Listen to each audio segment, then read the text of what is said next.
Alright, well, I had said that I was maybe going to do this later, but I hadn't decided yet. But I went ahead and said, you know what? I'm working on it. I got the parts and pieces. I want to do it. What this is a heating, or I guess cooling if you had somehow to chill your water. It's a heating loop that's going to go in the bottom of this rooting bed. And the point being that plants will root out better, especially if they're dormant and it's cold.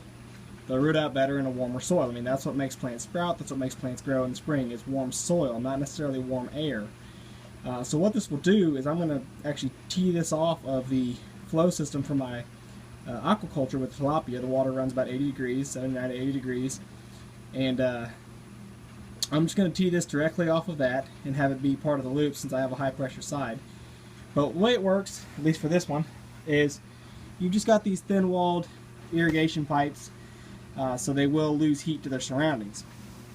The way mine's set up, or it will be set up, that's going to be my inlet line. I just stubbed off right now.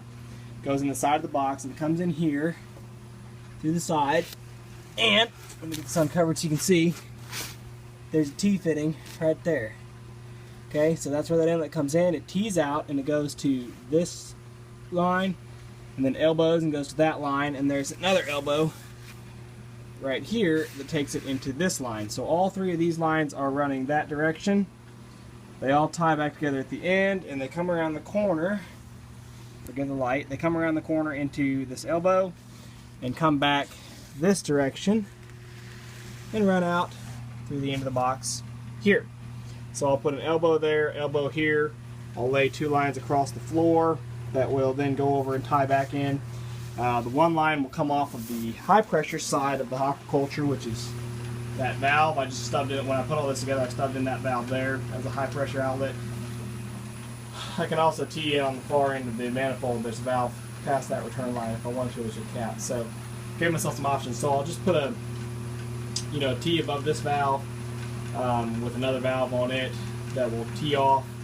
Swap it over to this 1/2 inch irrigation line, so I'll have high pressure coming down this side, coming over to supply it. Now, you do want to put a pressure reducer on this. This pipe and these fittings are not designed for 60 or whatever PSI. Yeah, sure, they can hold it, but over time they might not. I had a failure. I'll link the video here from when I tried to use this stuff on my garden. I had a failure because I overpressured the fitting. Not because it's crappy fittings, because I abused it. So anyway, I'll have a pressure reducer, step it down, water will flow through, lose heat to the sand, into the rooting bed. Water comes back out this line here, tee off, and I'll just have it come up and I'll have it just spit out into the swirl filter, or it can spit out into any one of the sumps. It doesn't matter. It's just a free-flowing loop. It's essentially just the same as each one of these tanks with fish in it. They're each a free-flowing loop. But that way it's a basically a non-pressured system. I can regulate the flow based with just a ball valve. Doubt I'll really need to, but I guess if I really wanted to, I could choke it way back so it's not flowing as fast, so maybe it doesn't warm the soil as much, but I'm really not worried about it. All I really want to do is have this bed be warmer so that my plants will root up faster. And I mean, ideally nothing is in this greenhouse in summer because it gets way too hot. So this is purely a cold weather aspect. That's why I'm putting in a heating loop. I'll never use this for a chilling loop. But anyway, sorry I got off on a little tangent about how my exact system will work. But real basic, I mean, as far as if you wanted to build one of these for yourself, if you have a much bigger raised bed, commercial greenhouses do this a lot. You don't have to do the return loop, obviously, like I did. My original plan was I was just going to do a tee in and then tee out to either side and do all 4 lines going this direction and then have the return line be up here, so that basically the system be a mirror image of itself. But then I realized, I can actually, get the same effect by having 3 lines going and then 1 line coming back. It's not going to mess with your flow any whatever. I mean, I guess technically the flow rate through these 3 lines will be 1/3 of the flow rate through the return line, but it doesn't matter for what we're doing. Again, it's so small scale, so close proximity, it doesn't matter. But yeah, I figured realized by doing that, I can have my inlet and my outlet be right here on the same end, close together, and that'll kind of help me keep everything condensed. I'm trying not to get things too scattered out. Of course, this greenhouse is only 10 by 12 feet, so it's not real easy to get things scattered out in the first place. Well, not 10 by 12, 10 by 16, whatever. Small, okay? It's small.